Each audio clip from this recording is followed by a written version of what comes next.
When betrayal happens at the hands of a narcissistic woman, the first instinct is self-blame. You replay conversations, question your worth, and wonder where you failed. But this is the first illusion that must be broken. The betrayal was never a verdict on your value. It was a reaction to it. Narcissistic personalities are not driven by love or loyalty. They are driven by the need to regulate a fragile inner world. Your presence, steady, empathetic, authentic, did not soothe that world. It disturbed it. You see, when you showed consistency, you unknowingly held up a mirror. And in that mirror was something deeply uncomfortable. Her lack of depth, her dependence on validation, her inability to form a stable sense of self. Rather than confront that truth, the psyche seeks escape. Betrayal becomes a defense mechanism. It is not an act of strength, but of avoidance. Walking away would have required honesty. Staying faithful would have required integrity. Betrayal requires neither, only impulse. From a psychological perspective, this is what happens when someone cannot tolerate intimacy. Real connection demands responsibility, reflection, and vulnerability. A narcissistic individual experiences these not as growth opportunities, but as threats.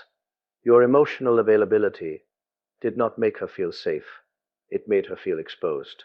And so the mind reaches for control through deception, triangulation, or emotional abandonment. What makes this particularly painful is that you were likely offering something rare: patience without submission, care without control, strength without dominance. These qualities don't weaken narcissistic dynamics, they destabilize them.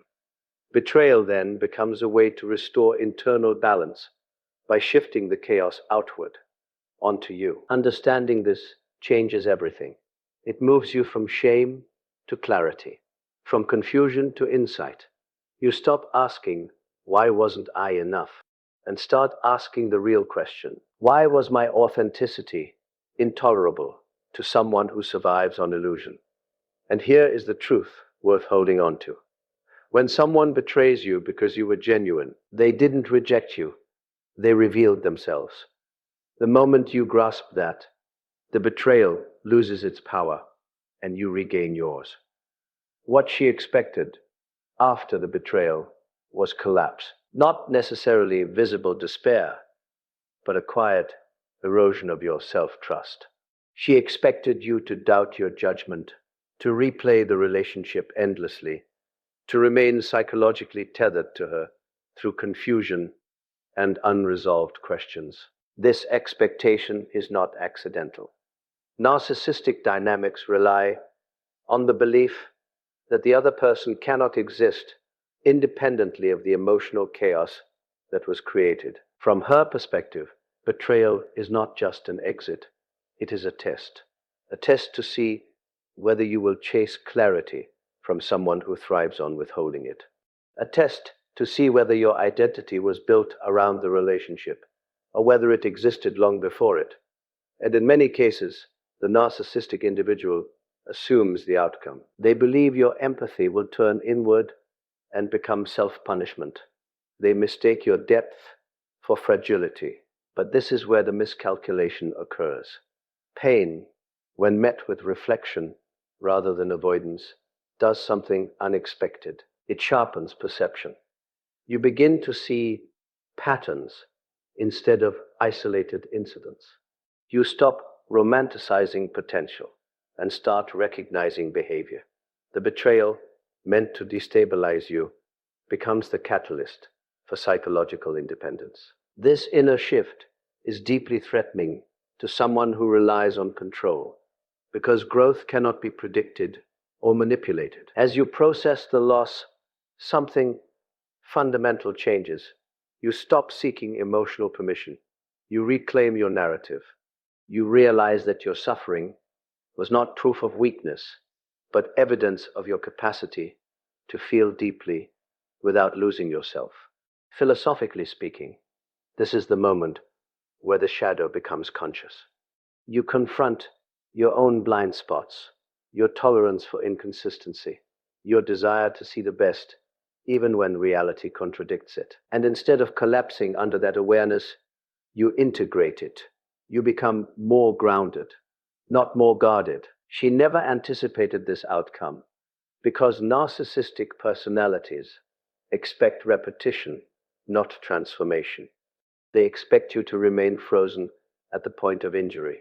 What they don't account for is the human capacity to turn meaning into strength. So remember this: when you choose understanding over obsession and growth over resentment, you step beyond the reach of those who believed your pain would keep you small. That decision, quiet, internal, deliberate, is where true power begins. After growth begins, something subtle but decisive happens. You grow quiet, not out of fear, not out of weakness, but out of clarity. And this silence is often misunderstood. To the narcissistic mind, silence is not peace, it is loss of control. When you stop explaining yourself, stop defending your intentions, stop trying to be understood by someone committed to misunderstanding you, the entire structure of the dynamic begins to collapse. Narcissistic relationships are sustained by reaction, attention, emotional engagement, even conflict. These are sources of psychological fuel. When you were present and responsive, she could predict you. She could provoke a reaction and feel significant in the process. But silence removes the mirror. It offers no reflection, no validation, no resistance. And that absence becomes deeply unsettling. From a psychological standpoint, this is where power truly shifts. You see, silence forces confrontation with the self. And for someone who has spent a lifetime outsourcing their sense of worth, that confrontation is unbearable. Your withdrawal doesn't punish her, it exposes her. It reveals how dependent the connection was on your emotional labor. What's important to understand is that this silence is not passive. It is an active decision to reclaim your inner life. You are no longer negotiating your reality. You are no longer asking for closure from someone who benefited from keeping you open-ended. Instead, you redirect your attention inward, where meaning can actually be constructed. This is why your silence becomes her loudest fear. Not because she suddenly misses you in a sentimental way, but because she can no longer access you. She cannot read you, influence you, or insert herself into your internal world. You have become psychologically unavailable. Not closed, but self-contained. And here is the paradox. The less you say, the more clearly your absence speaks. It communicates boundaries without hostility, strength without performance. It says, I no longer need you to validate my experience. In Jungian terms, this is the withdrawal of projection. You take back the parts of yourself you once placed in her hands, your worth, your certainty, your emotional center. And once that happens, the dynamic cannot be revived. So remember this: silence, when chosen consciously, is not avoidance, it is integration. And when you stop giving your energy to what diminishes you, you create the space for something far more powerful to emerge: yourself. While you were questioning yourself, something far more significant was happening beneath the surface. You were changing. Betrayal forces reflection, and reflection, though uncomfortable, is the gateway to growth. Why? Who examined your choices, your boundaries, your patterns of attachment. You asked difficult questions, not to punish yourself, but to understand. This willingness to look inward is the defining difference between psychological maturity and emotional stagnation. She, on the other hand, avoided that process entirely. Narcissistic personalities are structured around defense, not development. Accountability threatens the image they must protect at all costs. To grow would mean acknowledging harm, inconsistency, and inner emptiness. So instead of reflection, there is repetition. The same cycles, the same justifications, the same fractured connections, played out with different people, but driven by the same unresolved core. This contrast is crucial. You didn't heal because you were stronger to begin with. You healed because you were honest enough to confront what hurt. You allowed discomfort to teach you. You recognized where you overextended, where you tolerated ambiguity, where you confused potential with reality. That insight didn't harden you, it grounded you. Psychologically, this is the movement from unconscious pattern to conscious choice. Once a pattern is seen clearly, it loses its grip. You are no longer compelled to reenact it. She, however, remains bound to it, because what is denied cannot evolve. What is avoided must repeat. This is why time works differently for each of you. With time, you integrate the experience. You gain emotional discrimination. You no longer mistake intensity for intimacy or attention for connection. With time, she simply ages within the same unresolved framework. The years pass, but the internal structure remains unchanged. And here is the quiet truth. Growth creates distance that cannot be crossed by familiarity. Even if paths were to cross again, the dynamic would not. You are no longer operating from the same psychological level. What once felt powerful now feels transparent. So take this with you. Healing is not about becoming unrecognizable to yourself.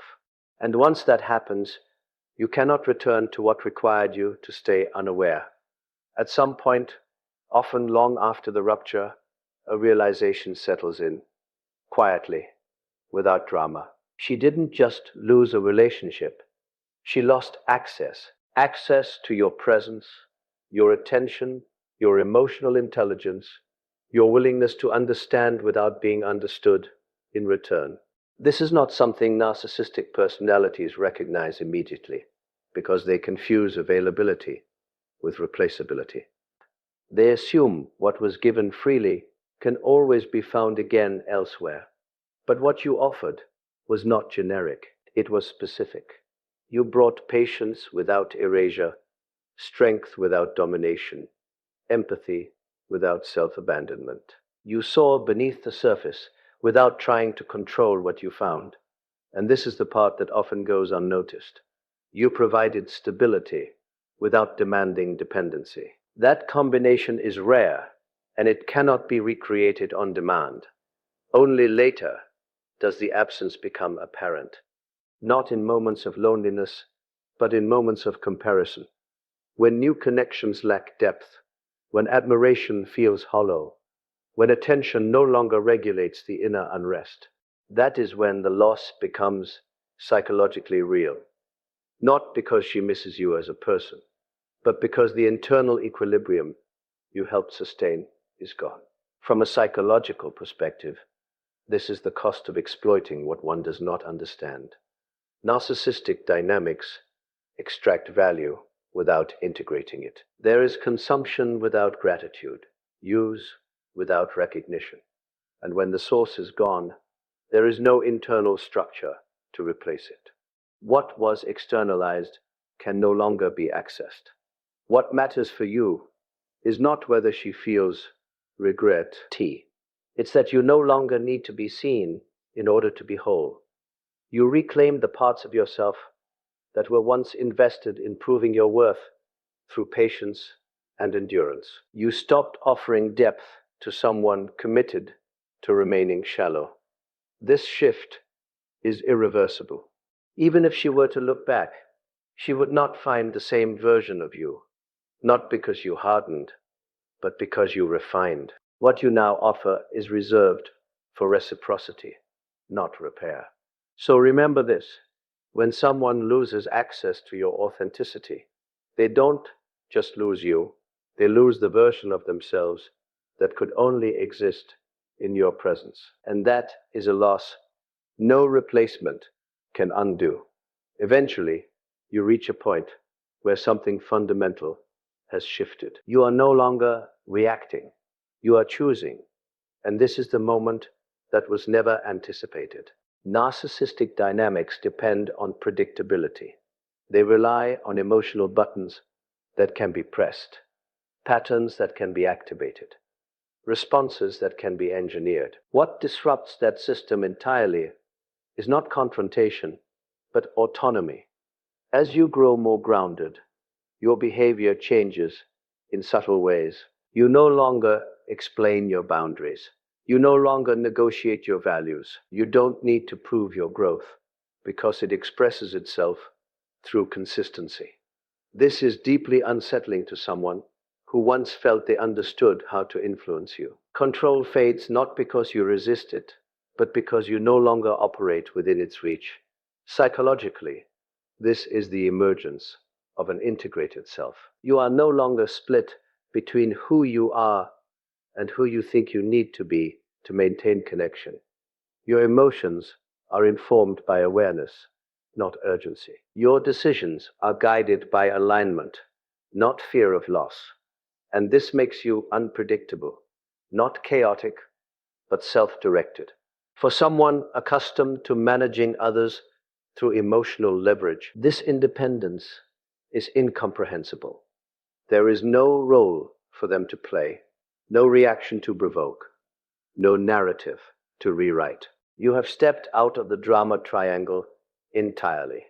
And without that structure, control has nothing to attach to.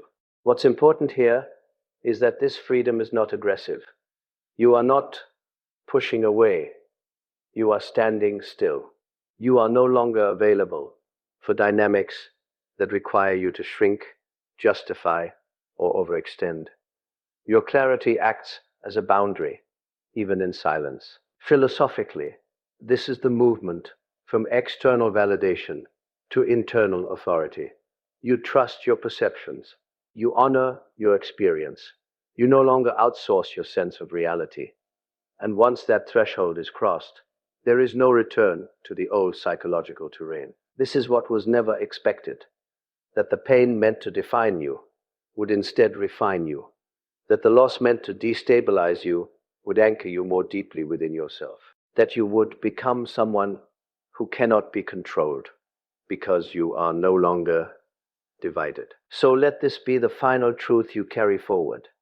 When you reclaim authorship over your inner life, no one else can write your story for you.